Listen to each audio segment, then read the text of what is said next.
त्याच्या आधी संपवतो. आणि ज्यांना शेवटचं आहे, बरेच पेशन्स तुम्ही बाळगले. शेवटचा महत्वाचा विषय नवीन लागवडीविषयी एक 10-15 मिनिटं फक्त. आता पेशन्स बाळगा, लवकरात लवकर ते संपवतील. फक्त 10-15 मिनिटं. ज्यांना जायचं आहे त्यांनी सावकाश जा, उशीर खूप झालाय, लांब जायचं असेल असो. सकाळपासनं आपले प्रमुख पाहुणे त्याच्यानंतर इतर तज्ज्ञ सगळ्यांनी या ठिकाणी जो फोकस केला तो म्हणजे मार्केटिंगच्या बाबतीमध्ये आपण कमी पडतोय, परंतु द्राक्ष क्वालिटी आणि ग्राहकाची अपेक्षा या सगळ्याचा विचार करता आपल्यापुढे किंवा एक उत्पादक म्हणून मला माझ्यापुढे जी समस्या वाटते ती आज पण मुख्य करून द्राक्षाची क्वालिटी हाच विषय आहे. आणि आपण लोकल मार्केटबद्दल सगळ्यांनी ते उहापोह केला. साधारणतः 1700-1800 ग्राम ते 2 किलो पर कॅपिटा आपल्याकडे कन्झम्पशन आहे. आणि युरोपचा जर विचार केला तर 50 ते 52 किलो ते कन्झम्पशन आहे. मग आपण हे कन्झम्पशन वाढवलं पाहिजे, त्याच्यासाठी मार्केटिंग केली पाहिजे. हे सगळे मुद्दे आपल्यासमोर प्रत्येक वक्त्याने किंवा तज्ज्ञाने मांडला. परंतु मी परत एकदा सांगेल आणि मी कायम बोलत असतो की लोकलचं जे कन्झम्पशन आहे, ग्राहकांची जी अपेक्षा आहे ती देण्यासाठी आपल्याला ते द्राक्ष गोड बनवावं लागतील. मी कायम सांगत असतो, मार्केटिंगसाठी काकांच्या समोर प्रत्येकजण मांडत असतो का काका मार्केटिंगमध्ये संघाने काहीतरी केलं पाहिजे. मागे अमिताभ बच्चननी द्राक्षाची जी जाहिरात केली होती आणि त्यांनी द्राक्ष खायला लावले होते, त्यांनी आपली नावं घेतली होती, लोकांनी विकत आणले, खाल्ले आणि त्याच्यानंतर त्यांचा घसा बसला, आंबट लागले, त्यांचे पोरं आजारी पडले आणि परत त्यांनी द्राक्षाकडे त्या सीझनला ढोकून पाहिलं नाही. ही आपली वस्तुस्थिती आहे, ही आपण मान्य केली पाहिजे. मुख्य फळ म्हणून अजून पण आपल्याकडे द्राक्षाला प्राधान्य दिलं जात नाही. ही द्राक्षाची वस्तुस्थिती आहे आणि ती बदलण्याच्या दृष्टीने प्रत्येकाने क्वालिटी असेल, गोडी असेल, याच्या संदर्भामध्ये काम केलं पाहिजे. त्याच्यासाठी काय काय करावं लागेल हे आपल्या नियोजनात असलं पाहिजे. माझ्या पुढे दिलेला जो मुख्य विषय आहे न्यू व्हरायटी, फक्त न्यू व्हरायटी पुरतीच किंवा नवीन द्राक्ष बाग लागवडीच्या संदर्भापुरताच हा मुद्दा मला वाटतं की मर्यादित नाही आहे. कुठल्याही द्राक्ष जातीमध्ये आपण न्यू व्हरायटी आपण म्हणतोय, संघाच्या माध्यमातून पण आपण आणायचा विचार करतोय. आजच्या मितीला द्राक्ष बागायतदाराची परिस्थिती मला तरी असं वाटतं की गोंधळल्यासारखी झालेली आहे. आजच्या मितीला तुमच्या पुढं कमीत कमी 25 ते 30 व्हरायटींचे ऑप्शन आहे. त्याच्यात काय लावायचा आपल्यापुढे प्रश्न आहे. पण एक लक्षात ठेवा, प्रत्येक व्हरायटीचे स्वतःचे काहीतरी गुणधर्म आहे. तिचा रंग असेल, तिचा फ्लेवर असेल, तिची चव असेल, तिचं मार्केटमधलं स्थान, ह्या सगळ्या कॅरेक्टरवरती अवलंबून असतं. आणि कुठल्याही व्हरायटीला तिचा सर्वोत्तम गुणवत्ता दाखवण्यासाठी सगळ्यात महत्त्वाचा विषय आहे तो म्हणजे त्या द्राक्षाचं प्लांटेशन करण्यापासून तर त्याची जी पुढची जी मॅनेजमेंट आहे ही खूप महत्त्वाची आहे. तर त्या अनुषंगाने मी थोडक्यात इथे आपल्यासमोर काही माहिती देण्याचा प्रयत्न करतो. हा मुद्दा मला इतका महत्त्वाचा वाटत नाही की द्राक्ष लागवडीसाठी कुठली जमीन योग्य आहे. शेवटी असं म्हणतात की अच्छी जमीन और अच्छी बीवी नसीब से मिळती आहे. त्याच्यामुळं जी उपलब्ध जमीन आहे त्याच्यातच आपल्याला काम करायचं आहे. नवीन द्राक्ष बाग लागवड करताना सगळ्यात महत्त्वाचं आहे की मला वाटतं की त्या ठिकाणी सॉईल प्रोफाईल करून त्या जमिनीची प्रत आपण समजून घेतली पाहिजे. त्याच्यानंतर 2 मुख्य कामं आपण जे केले पाहिजे ते म्हणजे ते सॉईलची ॲनालिसिस केली पाहिजे, तपासणी केली पाहिजे. 2 पद्धतीच्या तपासणी आपण त्या ठिकाणी करतो. एक असते केमिकल ॲनालिसिस, एक असते फिजिकल ॲनालिसिस.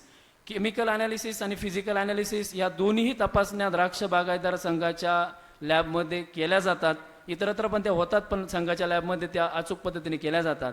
केमिकल ॲनालिसिस कशासाठी की त्या जमिनीचा प्रकार कोणता आहे. आपण म्हणतो का ती सलाईन सॉईल आहे की ती अल्कली सॉईल आहे की सलाईन अल्कली सॉईल आहे, ती सोडिक सॉईल आहे, हिच्यात क्लोराईड जास्त आहे की बायकार्बोनेट जास्त आहे.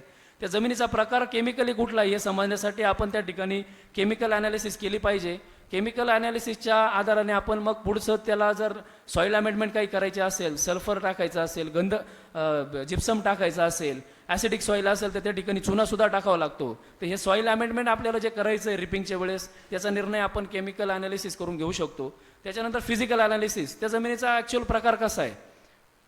आपण म्हणतो की मध्यम जमीन, हलकी जमीन, काळी जमीन, परंतु फिजिकल ॲनालिसिसमध्ये आपल्याला समजत असतं का त्या जमिनीचा ॲक्च्युअल प्रकार कसा आहे, त्याच्यामध्ये किती टक्के सिल्ट आहे, किती टक्के सँड आहे, किती टक्के क्ले पार्टिकल आहे, आणि याच्यावरून मग ते क्ले सॉईल आहे की ती लोमी क्ले आहे की ती लाईट सॉईल आहे हे ठरत असतं. त्याच पद्धतीने फिजिकल ॲनालिसिसवरून आपण त्या जमिनीची रिपिंग कशी करायची आहे. जर वरचा पार्ट आणि खालचा पार्ट हा जर वेगवेगळा असेल, दोन प्रकारची जमीन जर असेल तर रिपिंग करताना ते मिक्स नाही केली पाहिजे. तसंच त्या जमिनीचं इनफिल्ट्रेशन रेट काय आहे, त्याच्यामध्ये पाणी मुरण्याचा म्हणजे आपण ज्याला नॅचरल ड्रेनेज म्हणतो ते कसं आहे हे समजत असतं. आणि सगळ्यात महत्त्वाचा मुद्दा म्हणजे ज्याच्याकडे आपण दुर्लक्ष करतो, फिजिकल ॲनालिसिस केल्यानंतर जमिनीचा खरा प्रकार कळल्यानंतर त्याच्यामध्ये ड्रीप सिस्टीम आपण कोणती इन्स्टॉल केली पाहिजे, कशी ड्रीप सिस्टीम बसवली पाहिजे, ज्याच्यावरती पुढची इरिगेशनचं पूर्णपणे आपलं नियोजन अवलंबून असतं. आणि जे सगळ्यांचं जो बहुधा चुकत असतं ते नियोजन या ठिकाणी खूप महत्त्वाचं आहे. त्याच पद्धतीने नवीन द्राक्ष बाग लागवड आपण करत असो तर अशा पद्धतीचा कंट्रोल सर्वे करून घ्या. याच्यामध्ये तुम्हाला कळेल की त्या जमिनीचा खरा उतार कुठे आहे. हे जिथे द्राक्ष बाग आहे तिथं हे करायची गरज नाही, पण ज्याला नवीन ठिकाणी द्राक्ष बाग लागवड करायची आहे तर जमिनीचा प्रॉपर उतार कसा आहे त्या पद्धतीने प्लॉट ड्रेनेज आपण त्या ठिकाणी इन्स्टॉल करू शकतो. त्याच्यानंतर महत्त्वाचा मुद्दा आहे की रिपिंग. अनुदादांनी त्यांच्या आता मार्गदर्शनामध्ये सांगितलं का ड्रिपिंगचं महत्त्व काय. बहुधा पूर्वीपेक्षा आता रिपिंग करायचं प्रमाण आपलं वाढलेलं आहे, परंतु सर्वसामान्य द्राक्ष बागायतदाराच्या मनामध्ये अजून पण रिपिंगच्या बाबतीमध्ये खूप शंका आहे की रिपिंग ज्यांनी प्लॉट चालला तो प्लॉटच चालला नाही, तो प्लॉट पिवळा पडला, ते झाडं 2-3 वर्ष झाले नाही, नंतर त्यांनी तो तोडून टाकला. मित्रांनो एक लक्षात घ्या, रिपिंग कुठलीही तुम्ही फळबाग लावा, द्राक्ष बागच नाही सांगत मी, कुठलीही फळबाग लावा त्याच्यासाठी कमीत कमी 2-2.5 फूट जास्तीत जास्त 3 ते 5 फुटापर्यंतची जमीन आपण एकसारखी त्या झाडाला उपलब्ध करून दिली पाहिजे. नॅचरली आपण जी मशागत करतो त्याच्यामध्ये जास्तीत जास्त 1 फुटापर्यंत फक्त जमिनीचा तो जो सॉईल पॅटर्न आहे किंवा तिथं आपण जी मशागत करत असतो ही होत असते. त्याच्या खाली हार्ड पॅन लागतो, चिकट जमीन असते. काळी जमीन जरी 4-5 फूट असली परंतु 1-1.5 फुटाच्या खाली अनुदादानी आम्ही आतापर्यंत 10 वर्षात हजारो खड्डे पाहिले असतील महाराष्ट्रात, हजारो खड्डे. जिथं 6 फूट काळी माती असेल कैलास काका तिथं सुद्धा जास्तीत जास्त 2 फुटाच्या खाली मुळ्या नव्हत्या. त्या मुळ्या का नव्हत्या, पूर्ण काळी माती तरी पण 3 फूट 4 फूट 5 फूट मुळ्या का नाही जाऊ शकत. याचं कारण एकच आहे की ती सॉईल कॉम्पॅक्शन असतं. ते सॉईल कॉम्पॅक्शन नॅचरली त्या ठिकाणी त्याच्यावरती एवढे पाऊस पडून मशागत करून ट्रॅक्टर फिरून हे कॉम्पॅक्शन झालेलं असतं. आणि तुम्हाला उपलब्ध असलेलं 1 एकर म्हणजे 43,000 स्क्वेअर फूट एरिया वापरताना तुम्ही त्याचा सपाट पृष्ठभाग जरी 43,000 स्क्वेअर फूट असला परंतु कुठल्याही झाडाच्या वनस्पतीच्या दृष्टीने त्याच्या मुळ्या किती खोलीवर जाऊ शकतील, म्हणजे त्या 43,000 स्क्वेअर फूट एरियाच्या किती खोलीवरची माती तुम्ही वापरू शकता, हा सगळ्यात महत्त्वाचा मुद्दा आहे. त्याच्यासाठी ती सॉईल प्रिपेअर करणं, रिपिंग करणं हे खूप महत्त्वाचं आहे. तर रिपिंगच्या बद्दल आणि रिपिंग केल्यानंतर जी अडचण येते हा एक जो प्रश्न आपल्यापुढे आहे, ती जमीन ओली करण्यासाठी कुठल्या प्रकारचं ड्रीप, मग सिंगल लाईन 4 लिटर की 8 लिटर, 1 ड्रीप लाईन की 2 ड्रीप लाईन की 3 ड्रीप लाईन, त्या ड्रिपरमधला अंतर किती, ड्रिपरचा डिस्चार्ज किती, हा महत्त्वाचा मुद्दा आहे. त्याच्यावर कोणताही तज्ज्ञ बोलत नाही, कोणाजवळ त्याचं नॉलेज नाही. ड्रीप इरिगेशन सिस्टीम चुकते म्हणून रिपिंगमध्ये बागा अडचणीत येतात किंवा झाडं होत नाही, हे लक्षात घ्या. अशा पद्धतीने आपण रिपिंग करतो. रिपिंगच्या नंतर महत्त्वाचा मुद्दा आहे की ज्या जनरली सॉईलला ड्रेनेज नसतं, नॅचरल ड्रेनेज आपण म्हणतो, वरून पडणारा पाऊस आणि ते पाण्यामध्ये मुरण्याची जी क्षमता ज्याला आपण इनफिल्ट्रेशन म्हणतो, हे जनरली आपल्याकडे चांगलं नाही आहे. सगळीकडे हेवी सॉईल आहे, लाईट सॉईलमध्ये याची गरज पडत नाही. परंतु ज्या हेवी सॉईल आहे जिथे पाणी साचतं, पावसामध्ये उपळतं, अशा ठिकाणी ड्रेनेजची आवश्यकता ही खूप महत्त्वाची झालेली आहे. आपण पाहतो आता मागे जो अवकाळी पाऊस पडला त्याच्यामध्ये जी सॅच्युरेशन कंडिशन तयार झाली, तिथं जर ड्रेनेज इन्स्टॉल केलं तर ती बाग लवकर वापसा कंडिशनला किंवा फील्ड कॅपॅसिटीला येण्यासाठी मदत होते. जिथं 50 mm 100 mm पाऊस पडतो आणि हेवी सॉईल असेल मित्रांनो, एक महिना तिथं इरिगेशन येत नाही एवढं आणि पहिले 8-15 दिवस तिथं सॅच्युरेशन असतं. त्यावेळेस जर तुमची बाग फुटण्याच्या स्टेजला असेल किंवा फ्लावरिंग सारख्या क्रिटिकल स्टेजमध्ये असेल, त्या नुकसानीला आपल्याला सामोरं जावं लागतं. ड्रेनेज ही आज आवश्यक वाटणारी बाब आहे आणि ती सगळ्यांनी केली पाहिजे. ड्रेनेज करताना बऱ्याच त्याच्यामध्ये पद्धती, पण जनरली आपण जे फॉलो करतो ते सब सरफेस फ्रेंच ड्रेनेज जे आहे ते आपण करतो. अशा पद्धतीने ड्रेनेज हे मी माझ्या स्वतःच्या बागेमध्ये केलेलं आहे. तर एक साधारणतः तुम्हाला पहिले वॉटर कॉलम माहीत पाहिजे का माझ्या जमिनीमध्ये किती फुटावरती ॲक्च्युअल पाणी तुंबत असतं पावसाळ्यामध्ये, आपण ज्याला उपळणं म्हणतो, तर ते कुठल्या वॉटर कॉलम किती फुटावर आहे या हिशोबाने तुम्ही किती खोलीचे चर मारून त्या ठिकाणी ड्रेनेज टाकलं पाहिजे याचा विचार करायचा. अशा पद्धतीने गोटे, त्याच्यावरती वाळू आणि शेवट आपण बघतोय की प्लास्टिकचा पेपर टाकून आपण हे ड्रेनेज टाकू शकतो. 2 ड्रेनेजमधलं अंतर हे जास्तीत जास्त एक 70 फूट ते कमीत कमी कुठेतरी 50 फूट हे ठेवलं पाहिजे. आणि त्या ड्रेनेजचं आउटलेटला तुम्हाला एक सेंटर पाईपलाईन टाकून चेंबर बांधून ते पाणी बाहेर काढून देता आलं पाहिजे. ज्या ठिकाणी साधारणतः 1000 mm पाऊस पडतो सरासरी, 800 ते 1000 mm, तिथे सॉईल हलकी जरी असली, हेवी सॉईलला तर गरजेचं आहे, परंतु सॉईल हलकी जरी असली तरी त्या ठिकाणी ड्रेनेज टाकलं पाहिजे. अशा पद्धतीने आपण बघू शकतो की हे माझ्याच बागेतला फोटो आहे काका, एका चेंबरमधून हा व्हिडिओ आहे, ॲक्च्युली प्ले करतो मी इथे. हे एक 50 mm चा पाऊस पडल्यानंतर 100% सॉईल सॅच्युअर झालेली आहे आणि आता जमिनीमध्ये पाणी मुरण्यासारखं काही राहिलेलं नाही. जो वॉटर कॉलम तयार होतो आणि एका चेंबरमधून हे पाणी येतं आहे आणि त्याच्या मागच्या ही सेंटरची पाईपलाईन आहे. आता हे पाणी काढून द्यायची बबन दादा आपल्याकडे काय व्यवस्था आहे? आणि आपण जमिनीच्या खाली बघत नाही, सगळ्या अडचणी तिथून आहे. तुम्ही जर बघितलं तर महाराष्ट्रातल्या सगळ्यात खराब मुळ्या माझ्या चौसाळ्याच्या मळ्यात आहे, असं रॉड्रिगो कायम सांगतो. हे का? तिथं पडणारा पाऊस जुलै, ऑगस्ट आणि सप्टेंबर या 3 महिन्यामध्ये 365 दिवसातले 90 दिवस ही अशी सॅच्युरेशन कंडिशन असते आणि ते पाणी काढण्याची कुठली व्यवस्था नसल्यामुळे ते मुळ्या ॲनारोबिक कंडिशनमध्ये जातात, त्याला ऑक्सिजन मिळत नाही, सॅच्युरेशन असतं आणि त्या मुळ्या फ्युजेरियम होतात, सडतात आणि मग तिथून पुढं सगळ्याच मर्यादा तिथं येत असतात. त्याच्यामुळं हे ड्रेनेज महत्त्वाचं आहे. आणि द्राक्ष इंडस्ट्रीमध्ये मी अडचणीत असल्यामुळं पहिलं ड्रेनेज मी केलं 8 वर्षापूर्वी आणि त्याच्यानंतर पुढच्या बागांना ते ड्रेनेज आम्ही करत गेलो, त्याचे फायदे काय ते पाहिले. सबसर्फेस ड्रेनेज हे आपल्या जमिनीमधलं एक्सेस पाणी काढून टाकत असतं, ऑक्सिजनची लेवल वाढवतं, सॉईल टेम्परेचर त्या ठिकाणी वाढण्यास मदत होते आणि एकंदरीत ह्या कंडिशनमुळे आपल्याला तिथे रूट झोन चांगला राहतो, रूट झोन वाढतो. सगळ्यात महत्त्वाचा फायदा आहे का आपण ज्या क्षारपड जमिनी म्हणतो, जिथं क्षार आहे, सॉल्ट आहे, बायकार्बोनेट आहे, क्लोराईड आहे, सोडियम आहे, हे सगळं जे आपण बोलत असतो, ड्रेनेज सिस्टीम जर इन्स्टॉल केली तर पावसाळ्यामध्ये तुम्ही ते सगळे क्षार नॅचरली ड्रेनेज हे त्याच्यासाठी ट्रान्सपोर्ट आहे, ते सगळे क्षार तुम्ही इनफिल्ट्रेशननी ते खाली जातील आणि ड्रेनेजमधून तुम्ही ते बाहेर काढून देऊ शकतात किंवा ते बाहेर निघून जातात. ड्रेनेज करायच्या आधीचा सॉईलचा EC हा जवळपास कुठंतरी 3-3.5 होता आणि ड्रेनेज केल्यानंतर 3-4 वर्ष त्याच्यावरती पाऊस पडून नॅचरली तो EC कुठंतरी 1.5-2 पर्यंत आला, हे मी स्वतः अनुभवलेलं आहे. तर हे सगळे सोल्युशन आहे प्रॅक्टिकल, त्याचा विचार केला पाहिजे. अनुदानाने सांगितलं खर्च फार काही येत नाही, फक्त या सगळ्या गोष्टी करायला थोडे कष्ट घ्यावं लागतात, त्याची तयारी आपण ठेवली पाहिजे. त्याच्यानंतर प्रॉपर मार्किंग वगैरे करून हा जो सॉईल अमेंडमेंटचा विषय, जसं मी आधी सांगितलं का तुमच्याकडे केमिकल ॲनालिसिस असेल तर त्या जमिनीला काय गरजेचं आहे. जर सोडियम त्या ठिकाणी जास्त असेल तर तुम्हाला त्या ठिकाणी जिप्सम टाकावं लागतं, सल्फर टाकावं लागतं. त्याचं प्रमाण हे मला ठरवून देते. तुम्ही संघाच्या लॅबमध्ये चेक करा किंवा इतर कुठल्याही लॅबमध्ये चेक करा, तुमच्या जमिनीमध्ये किती सोडियमचं, ज्याला आपण एक्सचेंजेबल सोडियम म्हणतो, त्याचं पर्सेंटेज किती आहे, किती उपलब्ध सोडियम. 15% वरती जर एक्सचेंजेबल सोडियम असेल तर त्या ठिकाणी तुम्हाला कमीत कमी 4 ते 6 टन जिप्सम एका वेळेस टाकायला पाहिजे. सल्फर त्या ठिकाणी टाकायला पाहिजे. क्लोराईड जे आहेत, क्लोराईडसाठी कुठलीही सॉईल अमेंडमेंट करायची गरज नसते, परंतु बायकार्बोनेट जास्त असतील आणि सोडियम जास्त असेल तर तुम्हाला त्या ठिकाणी सल्फर असेल, जिप्सम असेल, हे सॉईल अमेंडमेंट करून टाकावं लागतं. अशा पद्धतीने तुम्ही टाकू शकता.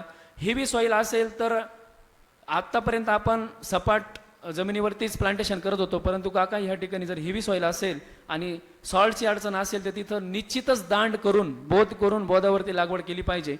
हा या ठिकाणी व्हिडिओ आहे, थोडक्यात बघू आपण. साधारणतः 15 इंच हाईट आम्हाला दांडाची मिळाली आणि 3.5 ते 4 फुटाचा दांड होता. अशा पद्धतीने दांड पाडून परत मार्किंग करायची, परत त्या ठिकाणी ड्रीप इन्स्टॉल करायचं आणि नॉनस्टॉप साधारणतः 200 तास इरिगेशन आम्ही या ठिकाणी दिलंय.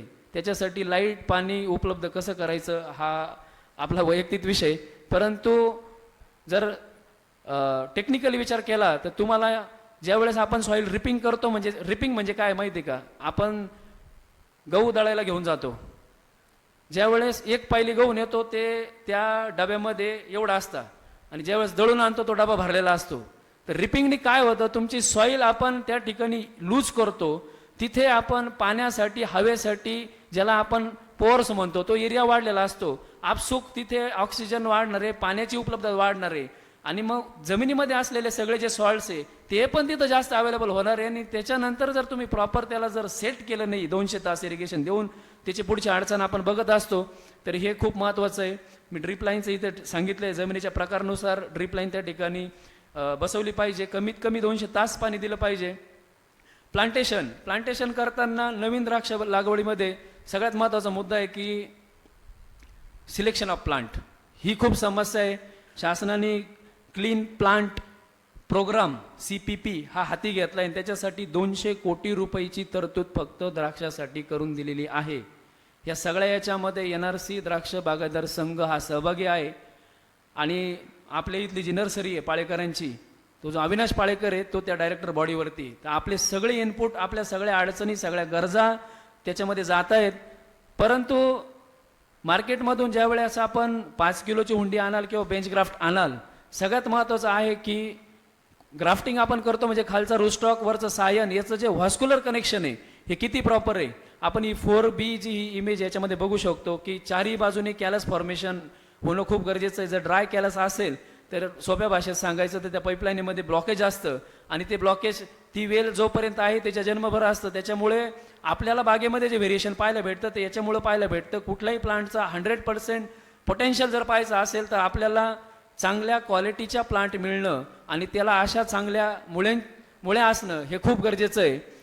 या इथे आपल्याला दिसतंय की एका इमेजमध्ये खूप चांगल्या मुळ्या आहे आणि एकदम शेवटची जी इमेज आहे इथली, काका हे झाड मेलेलं नव्हतं परंतु चांगलं चालत पण नव्हतं. आणि 2 महिन्यानंतर मी माझ्या प्लांटेशनमध्ये ते झाड म्हटलं आता याला उपटून पाहू नेमकं काय झालं.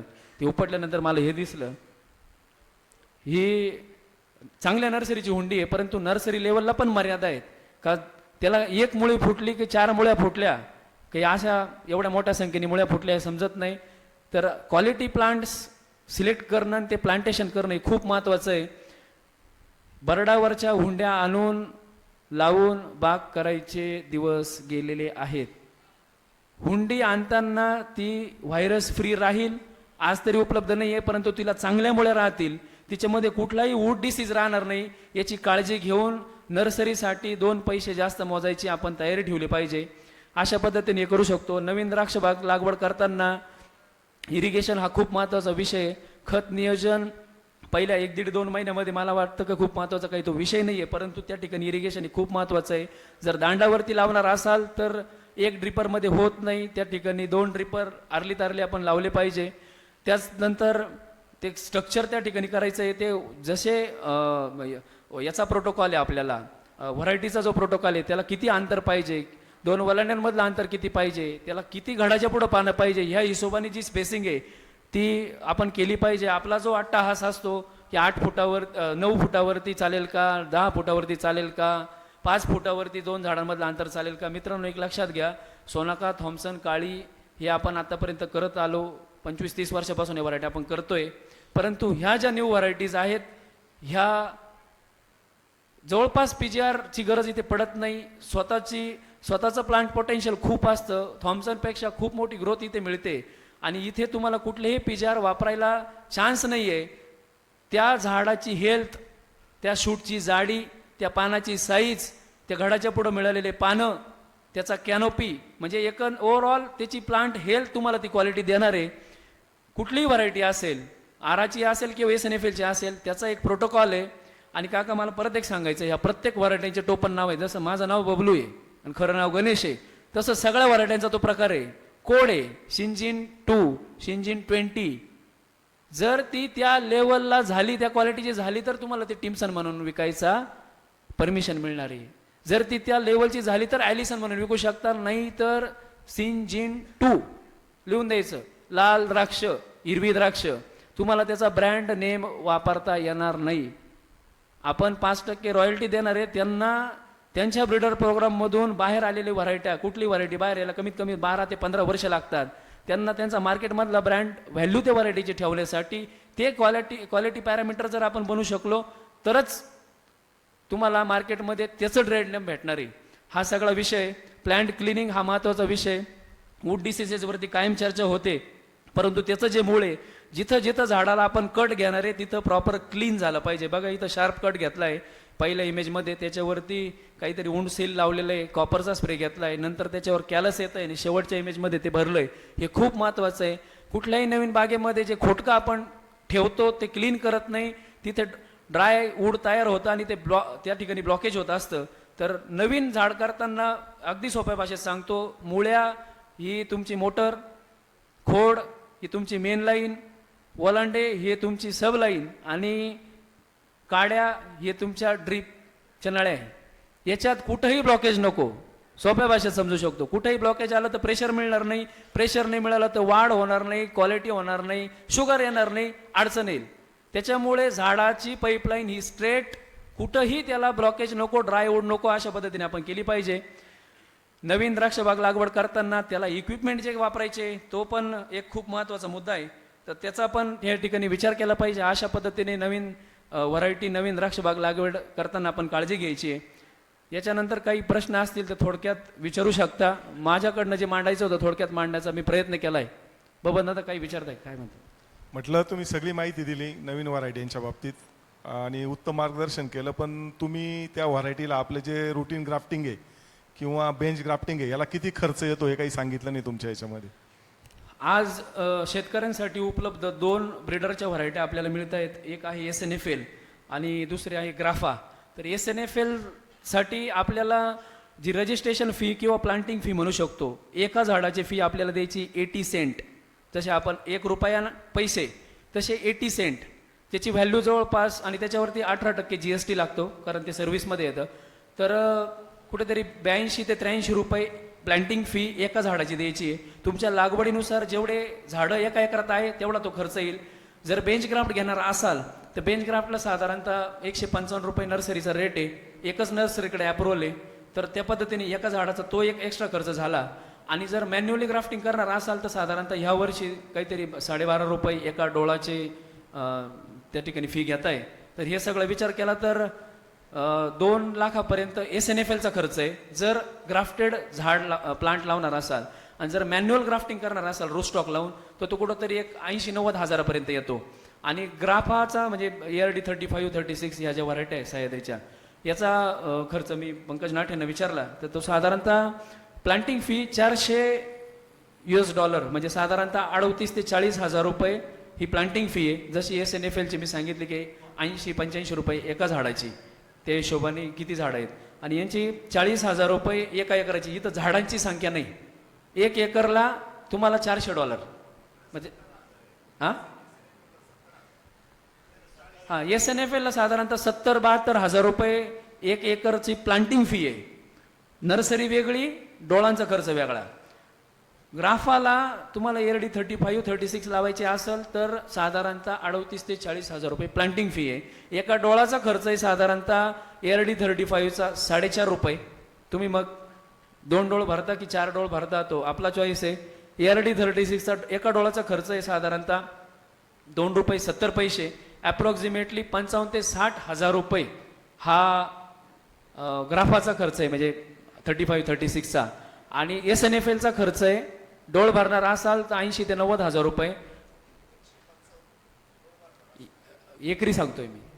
एकरी खर्च प्रति झाड कॅल्क्युलेशन केलं तर तो 90 हजार 1 लाख येतो जर तुम्ही डोळ भरणार असाल तर. आणि जर तुम्ही ग्राफ्टेड हुंडी लावणार असाल तर 2 लाख रुपये येतो.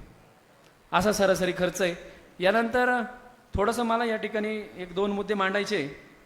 सगळ्यात महत्त्वाचा उपस्थिती, आता लिमिटेड लोक राहिले तरी पण आपल्या माध्यमातून हा विषय पुढे जाईल. मित्रांनो लक्षात घ्या, मागच्या वर्षीपासनं द्राक्ष बागायतदार संघ हा डायरेक्ट चायनावरनं स्वतः GA या ठिकाणी इम्पोर्ट करतो. मी शेतकरी म्हणून या व्यासपीठावरून जाहीर सांगेल, आपण जो प्रोजिपचा GA वापरतो तो जिथं बनतो तिथून द्राक्ष बागायतदार संघाला GA आणण्याचं लायसन मिळालेलं आहे. एखादी वस्तू चायनामध्ये बनत असेल, ती अमेरिकेत जात असेल, वेगळ्या पॅकिंगमध्ये येत असेल 32 ते 33 हजार रुपये किलोनी आपल्याला तो 90% GA मिळतो. द्राक्ष बागायतदार संघात त्याच क्वालिटीचा GA, त्याच मॅन्युफॅक्चरनी बनवलेला GA हा 21,000 रुपयात उपलब्ध आहे. GA मध्ये 1 किलो मागं विनाकारण 10 ते 12,000 रुपये एक्स्ट्रा खर्च करण्याचं काहीही कारण नाही, हे सगळ्यांनी लक्षात घ्या. दुसरा एक महत्वाचा विषय की कैलास काकांनी मला हा मुद्दा मांडायला लावला. लिओसिनची आताची जी MRL आहे, एजी पण आणलाय म्हणा. हा दुसरी गोष्ट, जसा प्रोजिपचा EGGA जो आहे, तर द्राक्ष बागायतदार संघामध्ये EGGA पण उपलब्ध आहे. त्याची पण 1 किलोची तफावत किती आहे? 1 किलो मागं जवळपास 6,200 रुपयाचा फरक आहे, लक्षात घ्या. म्हणजे प्रोजिप EG आणि द्राक्ष बागायतदार संघामध्ये उपलब्ध असलेला GA EG याच्यामध्ये 6,200 रुपये 1 किलो मागं फरक आहे. विनाकारण आपण पैसे एखाद्या नावाच्या मागं लागून वेस्ट करायचे का नाही करायचे हे आपण ठरवलं पाहिजे. प्रत्येक बॅचचा टेस्ट रिपोर्ट संघामध्ये उपलब्ध आहे. कोणाला लागत असेल तर त्यांनी संपर्क साधून तिथं मागायचा. प्रत्येक बॅचचा टेस्ट रिपोर्ट त्या ठिकाणी तुम्हाला मिळू शकतो. कुठलीही शंका संघाच्या GAच्या बाबतीमध्ये कोणी घ्यायचं कारण नाही. आपण प्रत्येकाने द्राक्ष बागायतदार संघाचा GA त्या ठिकाणी या सीझन पासून वापरायला सुरुवात करायची. कुठली अडचण आली, आम्ही सर्व आहे आणि वैयक्तिक मी सुद्धा आहे, तुम्ही मला फरक दाखवा, मग त्याच्यानंतर आपण बोलू. मी जास्त काहीच बोलत नाही. दुसरी गोष्ट, लिओसिनचा वापर आपण बंद केलाय जवळपास, कारण त्याची MRL 0.05 एवढी केलेली आहे. द्राक्ष बागायतदार संघाच्या माध्यमातून CIBC त्या ठिकाणी पाठपुरवठा करून ती लेवल येणाऱ्या खरड छाटणीला कदाचित 1.6 इतकी करण्याचा प्रयत्न आहे.